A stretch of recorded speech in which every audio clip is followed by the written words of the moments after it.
예수 사랑하심, 이 찬송은 언제 들어도 정말 우리의 마음을 감동시키는 그런 은혜로운 찬송이다 생각합니다. 여러분들을 사랑하시는 하나님의 사랑이 성경에 쓰여 있습니다. 또 그것이 역사 속에 예수 그리스도로 말미암아 확증되었습니다.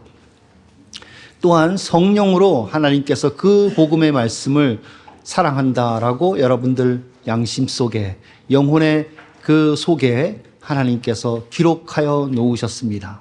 그래서 여러분 마음 속에, 마음판에 하나님께서 성령으로 새겨 넣으셨다는 것입니다.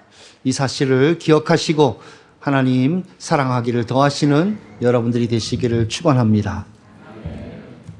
네, 오늘 우리에게 주시는 하나님의 말씀은 신약성경 베드로전서 3장 1절과 7절 말씀입니다. 1절은 제가 읽고 7절은 우리 다 같이 읽도록 하겠습니다. 아내들아, 이와 같이 자기 남편에게 순종하라. 이는 혹 말씀을 순종하지 않는 자라도 말로 말미암지 않고 그 아내의 행실로 말미암아 구원을 받게 하려 함이니. 남편들아, 이와 같이 지식을 따라 너희 아내와 동거하고 그를 더 연약한 그릇이요 또 생명의 은혜를 함께 이어받을 자로 알아 귀히 여기라. 이는 너희 기도가 막히지 아니하게 하려 함이라. 아멘. 자, 우리 옆에 있는 사람들을 바라보시면서 주 안에서 인사하겠습니다. 반갑습니다. 네, 반갑습니다.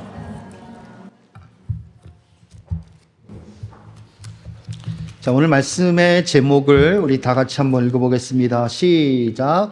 신앙의 처소 가정. 네, 이 제목을 잊지 마시기 바랍니다. 신앙의 처소 가정. Home, the place of faith. 여러분들의 믿음을 나타내시는, 증거하시는 곳이 바로 가정입니다. 5월은 가정의 달입니다. 그리고 5월 4일, 오늘 5월의 첫 주는 우리 한빛교회에서는 가정의 주일로 예배드립니다. 이 가정의 달, 가정의 주일을 맞아 가정에서 여러분들의 신앙이 증거되기를 주의 이름으로 축원합니다. 오늘은 두 가지를 말씀드리겠습니다. 첫째, 가정에서 은혜와 믿음을 나타내라는 것입니다. 두 번째, 어떻게 가정에서 은혜와 믿음을 나타낼 것인가라는 것을 말씀을 드리도록 하겠습니다. 이 두 가지 말씀을 상고하여 여러분 가정에 적용하는 은혜가 있기를 바랍니다. 자, 첫 번째, 가정에서 은혜와 믿음을 나타내라입니다. 무디는 지갑이 열려야 진짜 회개한 것이다 라는 말을 하였습니다. 루터도 사람에게는 세 가지 회심이 있다고 했습니다. 첫 번째는 마음의 회심, 두 번째는 정신의 회심, 세 번째는 지갑의 회심이 있다라고 말을 했습니다. 마음으로 영적으로 변화가 되어졌다면 그 변화는 정신세계, 자기의 삶의 일상적인 모든 분야에까지 나타나야 한다는 것입니다. 그리고 그것이 실제적인 물질에 있어서도 나타나야 한다는 것입니다. 그런 뜻에서 이렇게 세 가지 회심을 말을 했습니다. 요한 웨슬레는 이런 말을 했습니다. 무디와 비슷하게 지갑이 회개하기까지 당신이 회개한 것이 아니다. 눈물 콧물 다 흘리며 회개하였다 할지라도 물질에 있어서 변화가 없다면 그 회개는 일시적인 감정적 회개에 불과하다는 것입니다. 진정한 회개는 아니었다라는 것입니다. 이처럼 은혜도 마찬가지입니다. 가정에서 변화되어야 진짜 은혜 받은 것입니다. 이런 예를 오늘 본문 1절이 말씀하고 있습니다. 1절을 보시면 아내들아, 이와 같이 자기 남편에게 순종하라. 이는 혹 말씀을 순종하지 않는 자라도 말로 말미암지 않고 그 아내의 행실로 말미암아 구원을 받게 하려 함이니. 자, 1절 말씀은 불신의 남편을 둔 아내의 경우도 포함해서 말하고 있습니다. 아내가 남편에게 복음을 전하고 교회를 같이 가자고 해도 남편은 꿈쩍도 하지 않습니다. 말로 되지 않는다는 것입니다. 그런데 어느 날 남편이 교회에 대하여 관심을 갖게 되고 교회에 나오기 시작합니다. 그리고 예수님을 마침내 영접을 합니다. 어떻게 이런 일이 일어나는지를 1절은 이렇게 말씀하고 있습니다. 이는 혹 말씀을 순종하지 않는 자라도 말로 말미암지 않고 그 아내의 행실로 말미암아 구원을 받게 하려 함이니. 아내의 변화를 남편이 보았기 때문이라는 것입니다. 그리고 그 아내의 행실을 통하여 하나님께서 남편의 마음에 변화를 주셨다는 것입니다. 그러니까 하나님이 언제 일하시는지를 우리는 잘 기억해야 하는 것입니다. 말로만 하나님이 가정에서 역사하지 않는다는 것입니다. 부부는 서로를 잘 압니다. 남편이 아내를 보니까 요즘 마음이 정말 편안한 것 같습니다. 왜 그러지? 뭐 좋은 일 있나? 라고 그냥 스쳐 지나갈 수 있습니다.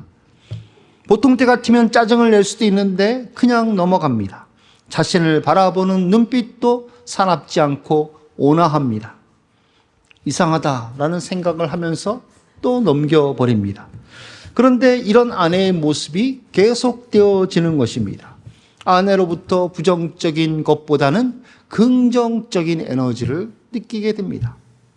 남편을 인커리징 하려고 하는 모습들을 여러 가지 면에서 발견할 수 있었던 것입니다.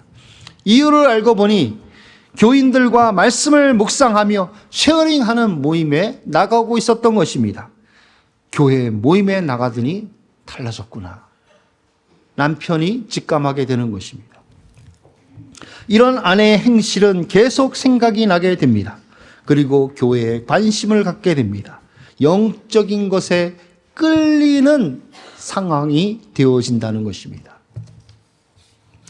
가정에서 달라지는 사람은 진짜 은혜를 받은 것입니다. 하나님은 이런 사람의 행실을 통해 배우자를 구원하신다는 것입니다.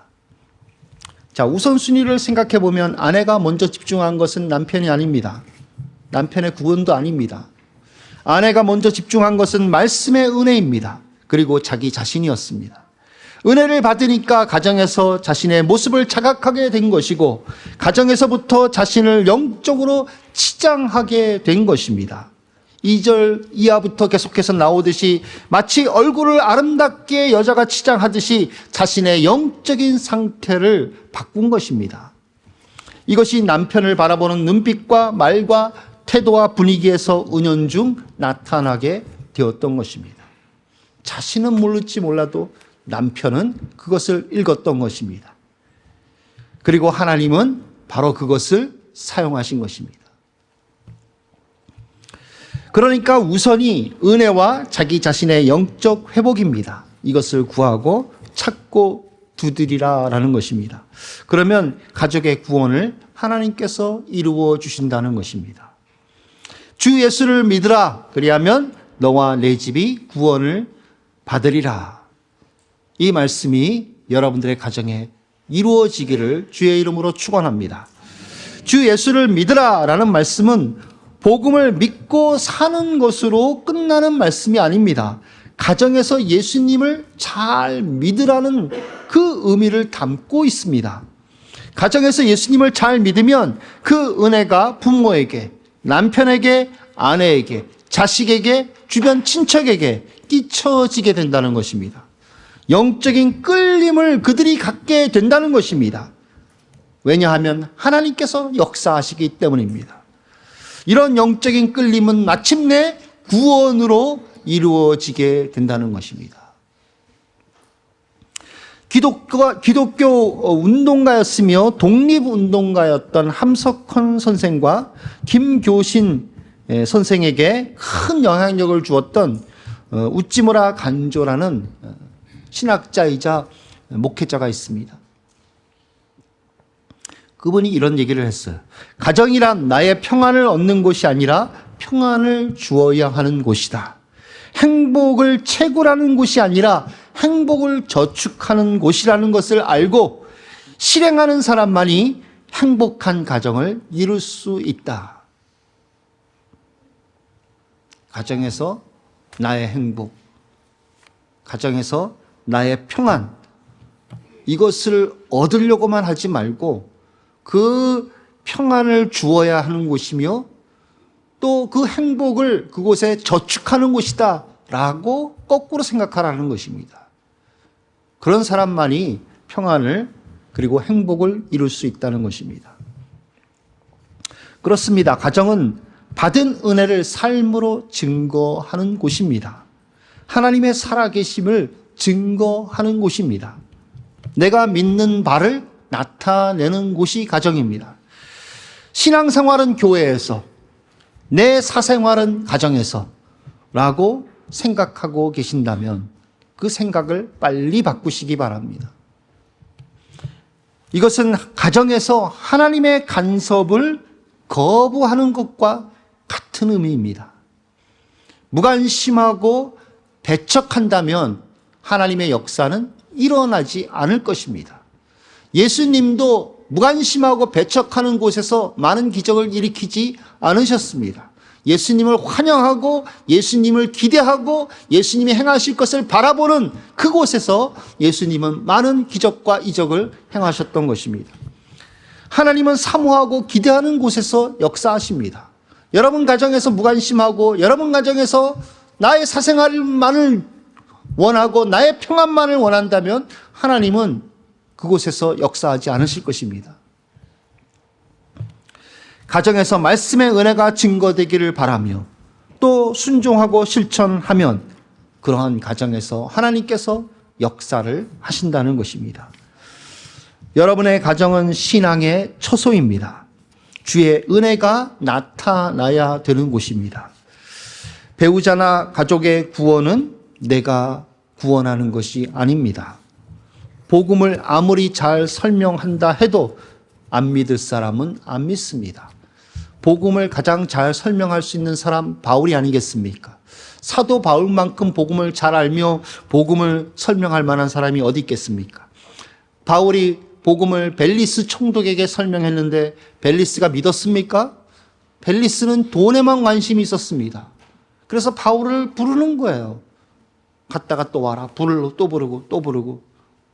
돈을 줄까 기대하며 바울을 불렀던 것입니다. 또 아그리빠 왕에게 바울이 복음을 전하죠. 자신의 다메섹 도상의 체험을 얘기를 하며 복음을 전하였습니다. 그러자 그가 말하기를 내가 적은 말로 나를 권하여 그리스도인이 되게 하려 하도다 라고 거절을 합니다. 아무리 잘 설명을 하고 아무리 능력 있게 얘기를 해도 안 믿을 사람은 안 믿는다는 것입니다. 그것은 구원은 하나님께서 그 마음을 여셔야 되어진다는 것입니다. 근데 하나님께서 어느 때 마음을 여시느냐? 특히 가정에서는 하나님께서 여러분들의 행실을 통하여 다른 사람의 마음을 여신다는 것입니다. 그것을 1절에서 말하고 있습니다. 기억하시기 바랍니다. 여러분의 가정은 여러분들의 신앙이 나타나야 하는 신앙의 초소입니다. 자, 두 번째, 어떻게 가정에서 은혜와 믿음을 나타낼 것인가입니다. 자, 가정이 신앙의 초소라 한다면 어떻게 하는 것이 가정에서 은혜와 믿음을 나타내는 것일까요? 은혜를 쉐어하고 기도하고 가정 예배 드리는 거 중요합니다. 그런데 그거보다 더 중요한 것이 있습니다. 그것은 가정에서 서로의 존재를 인정하는 것입니다. 물론 자녀들도 마찬가지입니다. 그렇지만 부부간의 사이에서 서로의 존재를 인정해주면 자녀 교육은 2차적으로 잘 되어져 가는 것입니다. 만약에 가정에서 서로의 존재를 무시하면 말씀의 은혜가 이렇고 저렇고 하는 말, 기도하는 거, 예배 드리는 거 아무 소용이 없습니다. 울리는 꽹과리 같이 들릴 겁니다. 오히려 역효과가 날 수도 있습니다. 가장 중요한 것은 서로를 존중하는 것입니다. 그 존중하는 것이 없이 아무리 기독교적으로 하고 아무리 성경적으로 하고 아무리 기도한다 하더라도 되어지지 않습니다. 자, 오늘 성경은 아내의 경우를 먼저 1절에서 말하고 있습니다. 아내의 경우는 남편의 존재를 인정해 주어야 하는 것입니다. 남편의 존재를 인정해 준다는 것은 남편의 권위를 세워주는 것입니다. 하나님께서 그를 가정의 머리로 세우셨으므로 그것을 인정해 주는 것입니다. 오늘 말씀은 이것을 순종하라라고 말하고 있습니다. 아내들아 이와 같이 자기 남편에게 순종하라. 이것은 가부장적 사회에서 있는 남편의 절대 권위와 아내의 절대 복종을 의미하지 않습니다. 주께서 교회의 머리 되듯이 남편이 아내의 머리됨을 인정하고 존중하라는 것입니다. 에베소서 5장 22절에서는 아내들이여 자기 남편에게 복종하기를 주께 하듯 하라라고 말하고 있습니다. 남편의 잘남의 여부와 상관없이 주님께서 세우셨으니까 그것을 신앙으로 하라는 겁니다. 믿음으로 하라는 것입니다. 가정을 세우신 이가 주님이시고 남편을 아내의 머리로 세우신 그 질서를 세우신 이가 주님이시고 그것을 통하여 교회와 그리스도의 관계를 가르치신 이가 주님이시니 남편을 대할 때 인간적으로 대하지 마시고 믿음으로 근본적으로 대해야 한다는 것입니다. 그래서 주님을 봐서 존중해 주는 것입니다. 주님 때문에, 믿음 때문에 존중해 주는 것입니다. 직장에서도 마찬가지죠. 상사가 까다롭고 힘들고 어려운 사람을 만났어요. 그러나 성경에 근거하면 그를 어떻게 대해야 됩니까? 주께 하듯 해야 되지 않습니까? 그 사람에게 주께 하듯 복종하는 것이 아니라 주님 때문에 그 사람의 권위를 인정하며 복종한다는 것입니다. 자, 그런데 이게 쉽지 않죠. 쉽습니까? 저도 가정생활 하는 사람인데 쉽지 않죠. 특히 남편이 찌질이 같이 보일 때 남편은 무시당할 수가 있는 것입니다.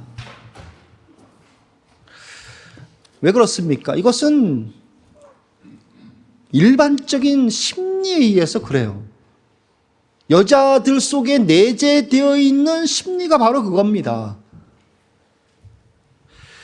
하나님께서 범죄한 여자에게 선언하신 말씀 중 이런 말씀이 있습니다. 너는 남편을 원하고 남편은 너를 다스릴 것이니라. 창세기 3장 16절 말씀. 여기서 너는 남편을 원한다라는 말씀의 뜻은 뒤에 이어지는 말씀에 반대되는 뜻입니다. 뒤에 이어지는 말씀이 무엇입니까? 남편은 너를 다스릴 것이니라 라는 말씀입니다.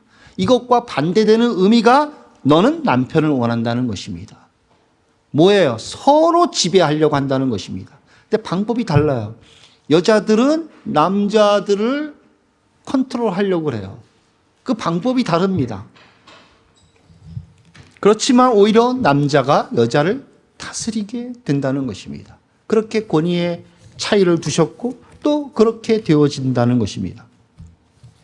자, 이런 성향이 여자들 안에 있기 때문에 남자가 변변치 못할 때 무시를 당할 수가 있게 되는 것입니다. 욥의 아내의 경우를 생각해 보십시오.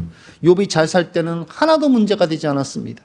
그러나 사탄의 역사로 자녀들을 잃고 집도 잃고 건강마저 잃었습니다. 발바닥부터 정수리까지 온갖 그 종기가 났는데 욥이 앉아서 질그릇 조각으로, 옛날 성경은 기와 조각이라 돼 있죠. 가려우니까 벅벅 앉아서 긁고 있어요. 그 모습을 쳐다보고 있던 아내가 답답하니까 이런 말을 합니다. 당신이 그래도 자기의 온전함을 굳게 지키겠느냐? 하나님을 욕하고 죽으라. 신경질 나면 되져라. 이렇게 얘기했겠죠. 이런 생각과 말이 도대체 누구로부터 나온 것입니까? 욥의 아내의 마음에서부터 나온 것 같지만 그것은 사탄이 넣어준 생각이며 말이라는 것입니다. 우라통이 터진다 할지라도 결코 하지 말아야 될 말들이 있습니다. 이런 말은 마귀적이기 때문에 하지 말아야 되는 것입니다. 특히 하나님과 관련된 말은 절대 삼가해야 합니다. 다윗이 여호와의 언약궤가 예루살렘에 들어오는 것이 너무 기뻐 다윗이 뛰며 옷을 벗어 던지며 그 앞에서 춤을 덩실덩실 추었습니다. 그 모습을 지켜본 다윗의 아내 미갈이 다윗을 마음에 업신여깁니다. 이스라엘 왕이 오늘 어떻게 영화로우신지 방탕한 자가 염치 없이 자기 몸을 드러낸 것처럼 오늘 그의 신복의 계집종의 눈앞에서 몸을 드러내셨도다 라고 남편을 시니컬하게 비꼽니다. 좀 더 원색적으로 이 말을 표현하면 이런 뜻입니다. 종들의 종년들 앞에서 채통머리 없이 천하게 왕의 품위를 떨어뜨렸다는 것입니다. 그래서 아래 것들 앞에서 자신을 부끄럽게 만들었으며 자존심 상하게 만들었다는 것입니다. 손끝에 물 한 방울 묻히지 않고 시녀들의 시중을 받고 자란 미갈로서는 다윗의 행동이 이해가 되지 않았던 것입니다. 천박해 보였던 것입니다. 목동 출신이니 천박하구나 라고 생각이 들었던 것이죠. 세상의 시각에서 보면 그렇게 볼 수가 있습니다. 그러나 믿음의 시각에서 보면 하나님 앞에서 즐거워하는 다윗을 업신여긴 불신의 말이었던 것입니다. 악한 말이었던 것입니다. 하나님이 남편을 가정의 머리로 세우셨다는 것을 인정해 주어야 합니다. 이것이 행실로 은혜와 믿음을 나타내는 것입니다. 아무리 은혜의 말씀을 말하고 기도하고 예배드린다 할지라도 행실로 남편을 무시하거나 멸시하면 그것은 신앙대로 사는 것이 아니라 자기 욕망대로 사는 것입니다. 존중해 주고 격려해 주시기 바랍니다. 나다니엘 호손이라는 사람이 있었습니다. 어디서 들어보신 기억 없으세요? 나다니엘 호손. 이 사람은 세관원이었는데 해고를 당했습니다. 그는 부당한 해고 때문에 괴로워했고 가정에서 경제적인 책임을 다하지 못한다는 것 때문에 힘들어했습니다. 하루 종일 집에 있게 된 것이죠. 아침 먹고 점심 먹고 저녁 먹고 하루 세 끼를 챙겨 먹으면서 하루 종일 집에서 빈둥빈둥 지냅니다. 그런 모습을 본 부인의 심정은 어떠했을까요? 꼴 보기 싫으니까 나가서 돈이나 벌어와요! 라고 소리를 칠 것 같은데 이 아내 된 소피아는 남편에게 이런 말을 합니다. 여보, 힘내세요. 내리막이 있으면 오르막도 있기 마련이잖아요. 당신은 평소에 글쓰기를 좋아했으니까 지금부터라도 글을 쓰면 될 거예요. 그러자 남편 나다니엘이 되묻습니다. 그동안 뭘 먹고 산단 말이요? 말도 안 된다는 얘기죠. 그러자 소피아는 이런 말을 합니다. 이럴 때를 대비해서 조금씩 모아놓은 돈이 있어요. 그 돈이면 우리가 1년은 좋게 버틸 수 있을 거예요. 소피아는 화가였습니다. 자신이 그린 그림을 팔아서 그 돈을 계속해서 모아 놓았던 것입니다. 여러분도 이런 경험을 해보신 적 있습니까? 경제적으로 궁할 때 갑자기 아내가 숨겨둔 돈을 쓱 꺼냈을 때 저는 아주 가끔 경험합니다. 어디선가 나와요. 어디선가 이렇게 지쳐가 끄집어냅니다. 저는 그게 의문이에요. 어떻게 모았을까? 그런데 가슴이 뻥 뚫리는 느낌을 받아요. 꼭 필요할 때 나오니까. 그리고 기쁩니다. 나다니엘이 이렇게 말을 합니다. 그 안에 1년 안에 잘 팔리는 글을 쓸 수 있을까? 그러자 아내는 믿음을 붙잡도록 믿음의 말을 해줍니다. 당신이 하나님을 의지하면 하나님께서 도우실 거예요. 나다니엘은 아내 소피아의 말에 용기를 얻게 되었고 두 사람은 무릎 꿇고 간절히 기도하였습니다. 그 후 소설 하나가 완성되었습니다. 그 소설은 대박을 쳤습니다. 그 소설의 제목은 그 유명한 주홍글씨입니다. The Scarlet Letter, 주홍글씨. 이 주홍글씨 뒤에는 아내의 격려의 말이 있었던 것입니다. 이것이 아내로서 은혜와 믿음을 가정에서 나타내는 것이라 볼 수 있습니다. 행실로 남편의 머리됨을 존중해 주시기 바랍니다. 그러면 여러분들의 행실을 통하여 주의 역사가 일어난다는 것입니다. 그런 은혜를 여러분들의 가정에서 체험하시기를 주의 이름으로 축원드립니다. 자, 남편의 경우는 어떻게 은혜와 믿음을 가정에서 나타낼 수 있을까요? 7절에서 말하고 있죠. 첫째, 남편은 그를 더 연약한 그릇으로 여기라라고 말씀하고 있습니다. 남편은 아내에 대한 존재를 더 연약한 존재로 여겨야 한다는 것입니다. 이것은 남편이 아내를 보호하는 입장에 서라는 것입니다. 프로텍트하는 입장에 서라는 것입니다. 아내의 치마 뒷지락에 숨지 말라는 것입니다. 어린아이처럼 자신의 평안만을 추구하지 말라는 것입니다. 어린아이처럼 자신이 좋아하는 행복만을 추구하지 말라는 것입니다. 보호하고 프로텍트하는 더 연약한 그릇이니까 가장으로서 그 역할을 하라는 것입니다. 마치 주께서 교회를 자신의 몸처럼 보호하는 것처럼 말입니다. 둘째는 생명의 은혜를 함께 이어받을 자로 여기고 존중하라라고 말하고 있습니다. 주께서 다시 오실 때 각 사람에게 주실 상이 있습니다. 그때 상을 아내와 더불어 함께 이어받게 된다는 것입니다. 공동 상속자라는 것입니다. 서로가 서로에게 대한 그 관계에 대한 상을 주실 것입니다. 아내가 남편을 믿음으로 죽게 하듯한 그 권위를 인정해 준 그 믿음, 그것에 대한 상을 주실 것입니다. 또 남편은 아내를 더 연약한 그릇으로 여기고 공동 상속자로 여겼던 그 믿음, 그것에 대한 상을 주실 것입니다. 그 외에 남편과 아내가 함께 더불어 가정을 세워나가며 함께 더불어 선한 일을 했던 것, 그리고 교회를 세웠던 것, 그 모든 것에 대한 상을 주실 것입니다. 그래서 항상 상의하면서 하셔야 됩니다. 특히 남자분들 돈을 쓸 때도 혼자 이렇게 슬그머니 쓰시면 안 됩니다. 슬그머니 썼다 할지라도 꼭 얘기를 하셔야죠. 저는 간혹가다 슬그머니 쓸 때가 있는데 꼭 얘기를 합니다. 가급적이면 쓰기 전에 얘기를 하죠. 그래서 마치 허락받듯이 얘기를 해요. 그래서 함께 마음이 공유되도록 합니다.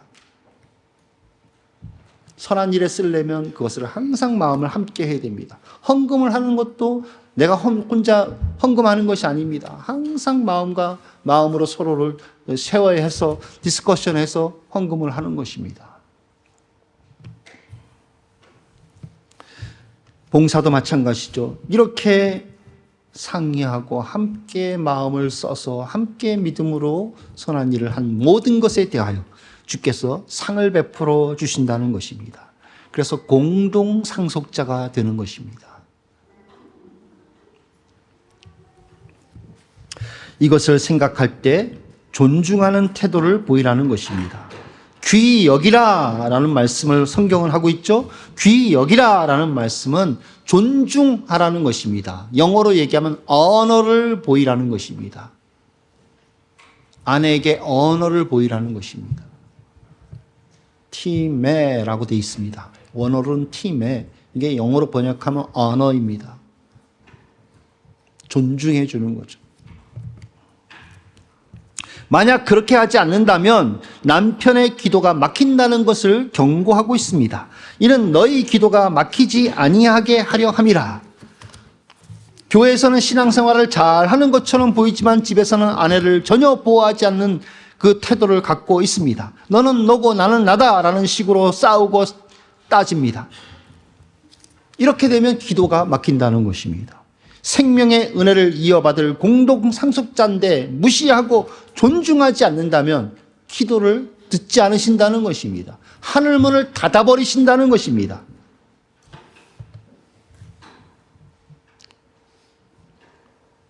이때 기억하십시오. 하나님은 장인어른의 역할을 하시는 겁니다. 아내 편입니다. 남편분들 잘 기억하십시오. 이럴 때 내 아버지가 아닙니다. 장인어른의 역할을 하시는 거예요. 여러분 편이 아닌 것입니다.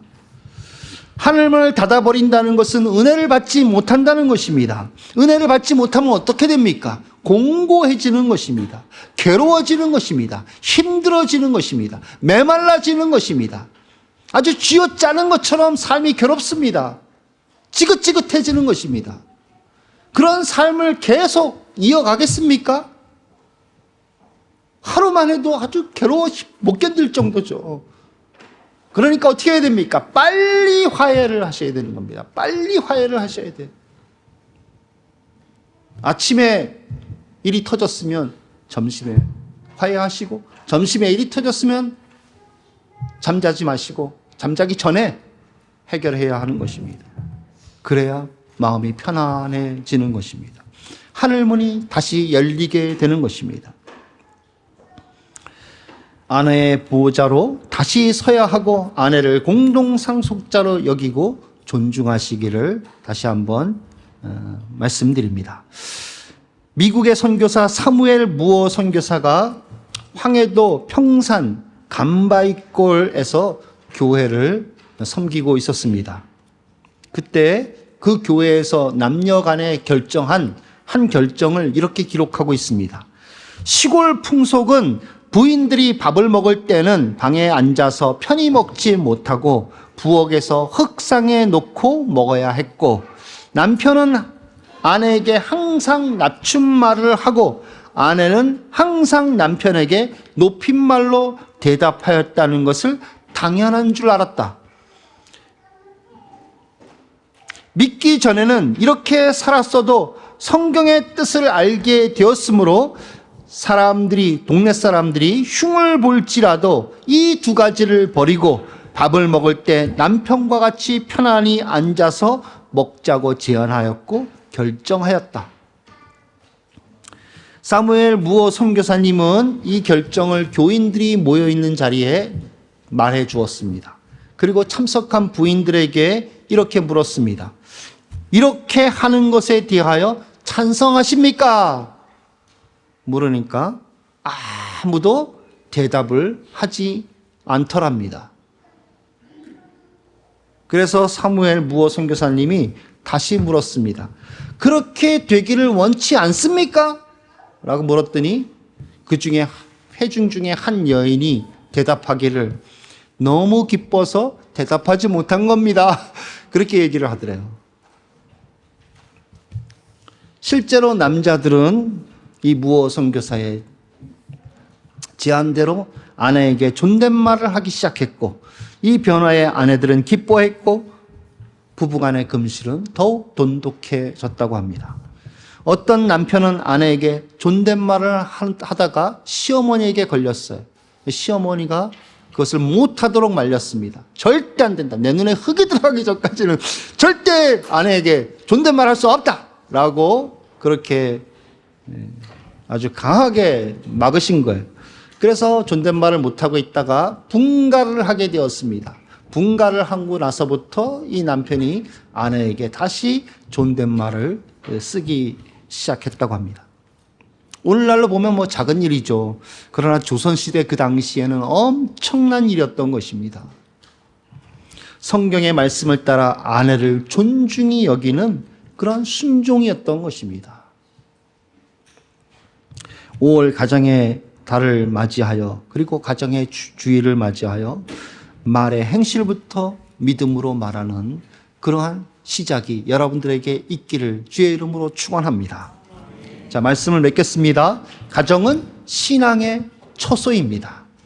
내가 평안하고 내가 행복을 추구하는 그러한 장소가 아니라 평안을 주는 곳이며 행복을 줘야 되는 그러한 초소입니다.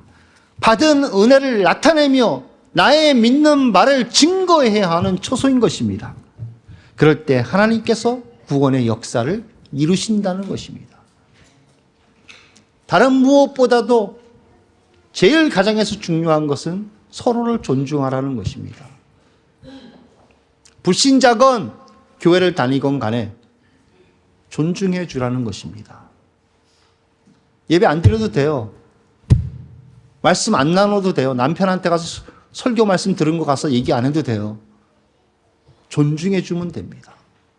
리스펙트 하시면 됩니다. 그 권위를 주께 하듯 하면 되는 것입니다.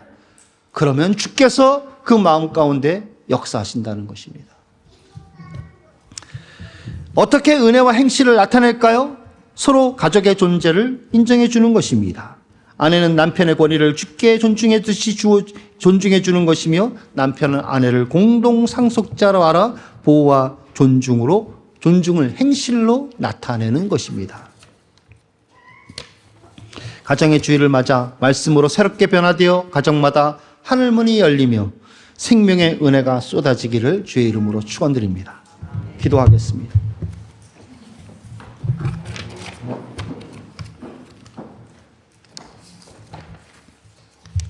가정은 신앙의 처소입니다. 내가 지금까지 가정을 어떻게 생각했는지 주님 앞에서 잠시 생각을 해 보시기 바랍니다.